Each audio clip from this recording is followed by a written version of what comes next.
Alright, so what I want to do, how much time we got? I don't think we're going to. Yeah, we have time. Or, So what I want to do today, then, tomorrow I'll do an example of a graphing one tomorrow, rational function graphing one tomorrow. Okay, but I want to talk about, just kind of introduce you to something a little bit different today, so we get through some of this stuff. Really easy stuff, really easy stuff. This next unit, it's mostly about, like today, all we're going to talk about is review stuff. We're just going to review, maybe extend what you knew before about how do we simplify, how do we convert between radicals and rational exponents, fractional exponents, back and forth, and how do we simplify radicals? That's it, no big deal. So to think about this though, I'm not going to test you on any of the stuff I'm going to talk about here, but I want you to know this going forward in pre-calc and calculus. I want you to kind of make this connection. So we haven't talked a lot about inverse functions this year. We did a little bit at the start of the year. Inverse functions are essentially functions that undo each other, right? So if f and g are functions, they're inverses if and only if, and that's the way we say if and only if in math, right? You might remember that from geometry. If and only if means that the statement can go in both directions, right? I could say that f and g are inverses if this is true, or I could reverse that and say this is true if f and g are inverses. They're connected. Both statements have to be true for this relationship to hold. So they're inverses if f of g of x is x. So if f undoes g, or I should say and, if g of f of x if g undoes f, and I get back to x if I do this composition. Right? What's that? Is that an IFF or is that an IDF? IFF. IFF means if and only if. And it means the same thing as if I said a two-way arrow. Okay? Each one leads to the other.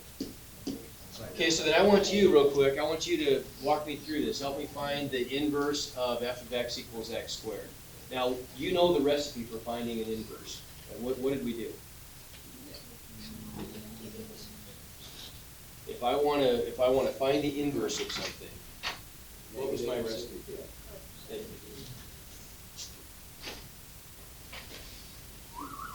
Really, let me forget that. Oh, shoot. Oh. So what do we do? Amber, what do you do?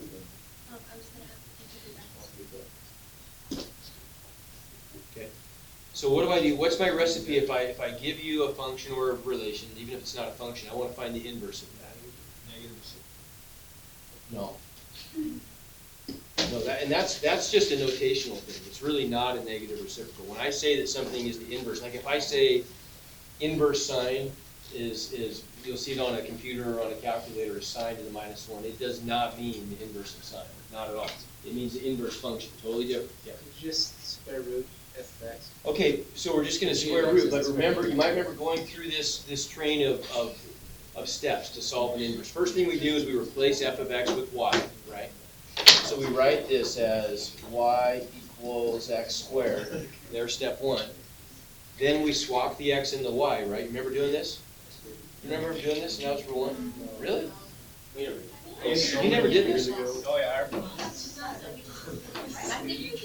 Okay, well, I'm going to teach you this, so please pay attention. We're going to do this quick. So if you want to find an inverse, the definition of an inverse is you're going to exchange the domain and the range. That's really it. And we did that a little bit at the start of the year. We looked at ordered pairs and which ones were inverses, just a little bit. You guys remember that? Yeah. In review? Okay. That's okay. I'm starting to get a little bell ringing. Okay, good. So we're going to exchange. Step 2 would mean we're gonna swap these. So that becomes an x, and that becomes a y, right? Because that's really what it means to be an inverse. You're going to swap the domain and the range. I definitely remember. And then we're just going to solve for the new y, and that's our inverse. So how do we solve for y here? Square root. Okay, so we get the answer y equals what? No. Plus or minus square root of x. Okay, so there's a problem there, right? I get 2 answers for this. Now, if we look at the graphs, this tells us something important. So it's like a sideways gravel. Yeah.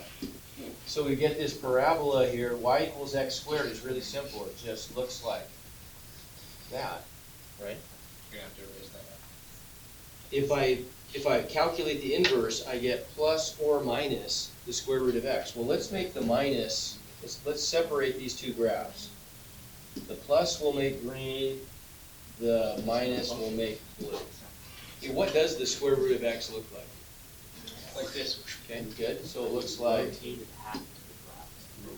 looks like this. Like you rotated the whole parabola? and then Right. shot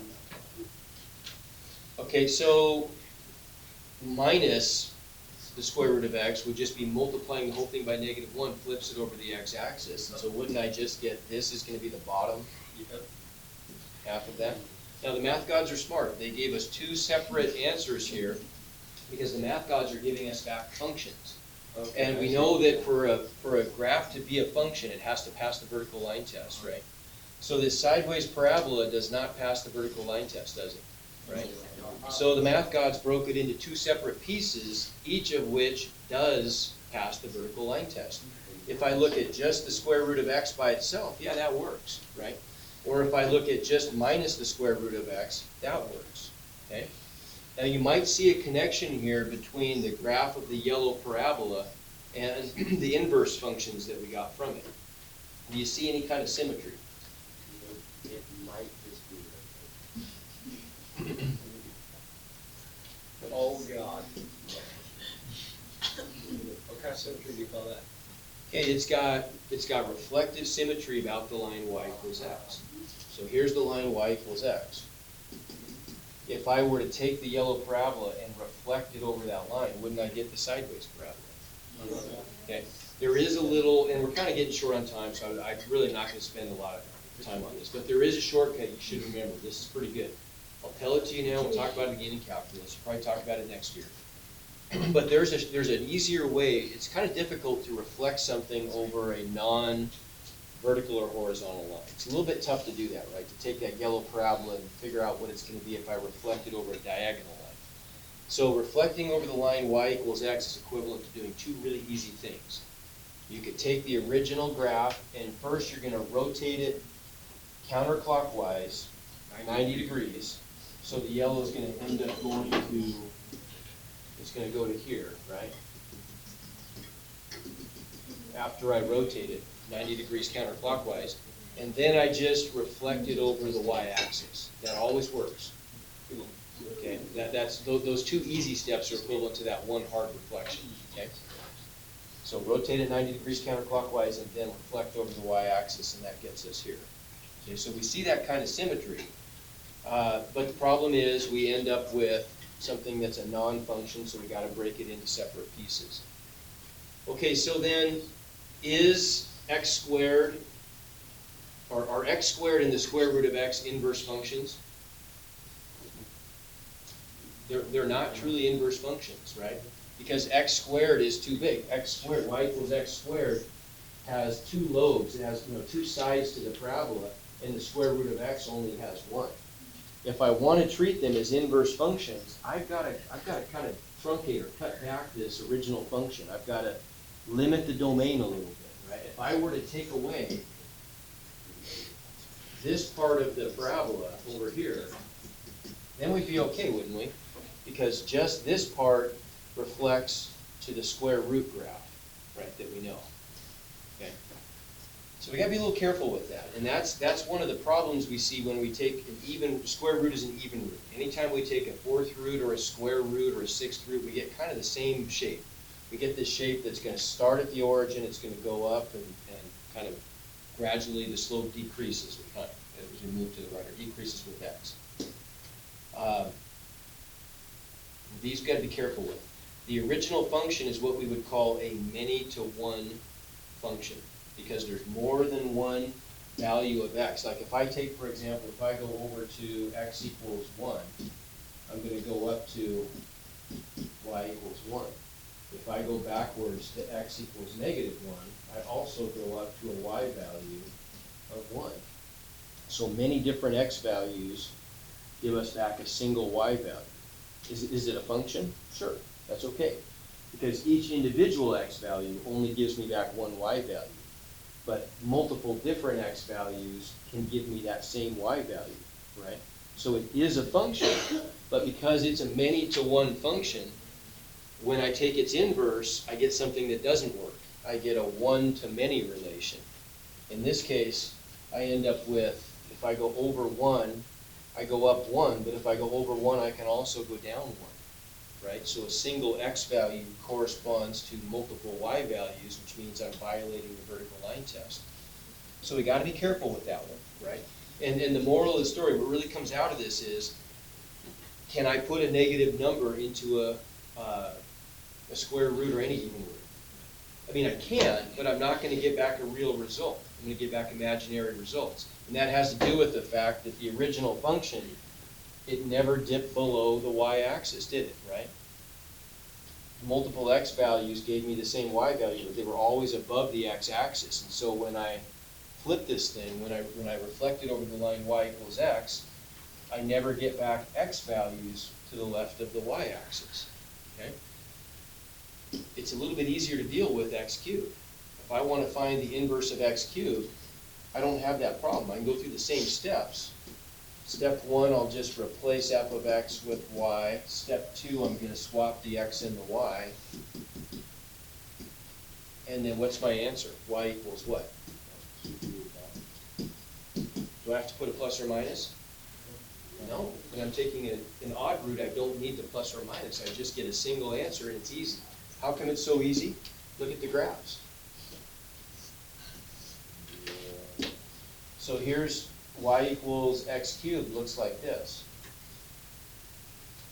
Let's bring that graph, you get the idea, right? If I rotate that thing around the line y equals x, I just get something like this. It works, right? Both of them are functions.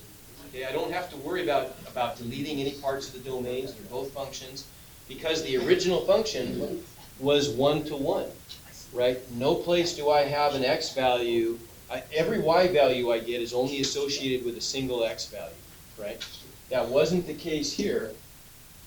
Okay, and let's just think about this. This is kind of the last thing I want to leave you with. And then we're really not going to talk about this anymore. We'll talk about this in the future. But what can you see about the original yellow function here that sort of predicted in advance that its inverse was going to violate the vertical line test? Inverse? When I took this yellow function and I reflected it over the line y equals x to get the graph of the inverse, I had a problem. When I did that, the result violated the vertical line test. What could I have applied like another simple test to the original yellow function and said, I know it's going to be that. Yeah, that's right. Okay, good, because it failed the horizontal line test. Now the horizontal line test isn't as big a deal because it's still, the yellow graph is still a function. But what it does predict is that its inverse is not going to be a function. So going forward with this, and this is really all I want to say about this, to kind of get you prepared to think about this in the future. We can always make a prediction. If a function passes both the horizontal and vertical line test, then you know that its inverse is also going to be a function. There's no danger of it ever violating the vertical line test, right? So odd powers of x, it's easy to take the inverse. I just get back the, a cube root in this case, and the domain of that is everything. I can plug any kind of number into a cube root, positive or negative, right? But I can't with an even root, okay? All right, so